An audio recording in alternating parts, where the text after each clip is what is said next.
Heto mga SSS pensioners, pag-uusapan natin ang tatlo na good news. Mga magagandang balita ito na inyo pong makukuha ngayong buwan ng Disyembre. At ito nga po ay ongoing na mga ka-vlogs, no? Pero atin po itong uulit-ulitin dahil napakarami pa rin po ang mga nagtatanong at humihingi po ng clarification. So ano-ano nga ba ang mga magandang balita na ito? Tatlong bagay na ito. So actually, apat po ito, no, na good news. Kaso nga lang, tapos na po yung una. Noong Disyembre 1, noong Lunes po, naganap ang ating pong 13th month at pension crediting for December para sa ating mga first batch. So tapos na po yun. So dito tayo sa nalalabi na tatlong importanteng bagay, magagandang balita. Well, una po, para ito bukas, araw ng Webes, December 4, 2025. Magandang balita ito para sa ating mga pangalawang batch o yung mga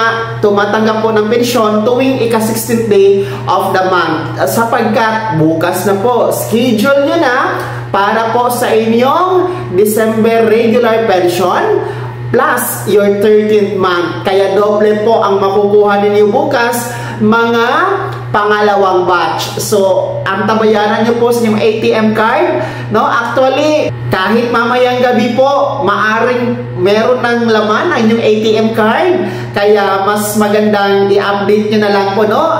Maganda talaga kung meron kayong online banking app para kahit paano, nasa bahay lang kayo, kahit may data kayo or wifi, pwede nyo pong i-update, no? I-inquire online kung meron ng laman ng ATM card. Nang sa ganun ay hindi na kayo pabalik-balik sa ATM machine, lalo-lalo pa yung mga malalayo, di ba? So, mas maganda talaga meron kayong online bank app sa inyong cellphone. So, bukas po yan ha, mga pangalawang batch. Magandang balita talaga yan. Pangalawa po, na magandang balita, para din po ito bukas, para naman po ito sa ating mga naka-18 months advance pension o mga naka-lump-sum. Dahil sabay po kayo sa mga second batch na schedule para sa inyong 13th month pension, mga naka-lump-sum.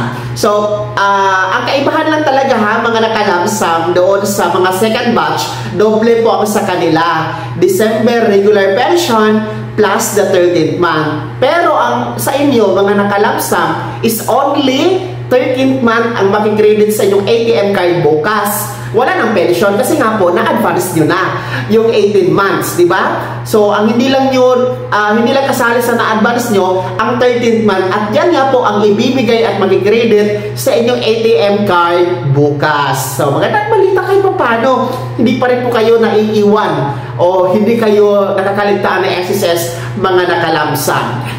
Pangatlo po na magandang balita po ngayong Disyembre, mangyayari ito ngayong December 16 para naman po ito sa ating mga pensionado na hindi po nag-comply ng AKOP, no? Mga non-compliance of AKOP, which is December 16 po ang schedule na makikredit ang inyong 13th month. Ayon po yan sa post ni SSS sa kanilang official Facebook page. Anunsyo po yan nila mga vlogs ha, para sa mga non-compliance of AKOP. Nako po, meron kayong matatanggap pa rin, no, na 13th month, pero ngayon pang December 16. Kumbaga, last batch. Kaya talagang dapat, no, mag-comply talaga kayo ng AKOP para kahit pa paano, ganito mga panahon, halimbawa Disyembre, maaga din po kayong makakatanggap ng yung 13th month, hindi po madidelay, no? So, comply nyo po ang AKOP every birth month, basta 80 years old pataas,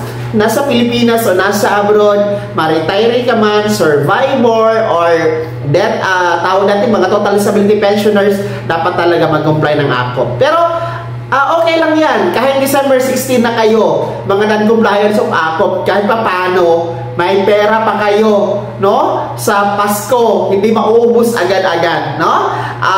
Kasi ngayon, talagang yung ating mga first batch noong Lunes, ewan ko na lang kung meron pa bang natira sa kanilang December pension at 13th month, no?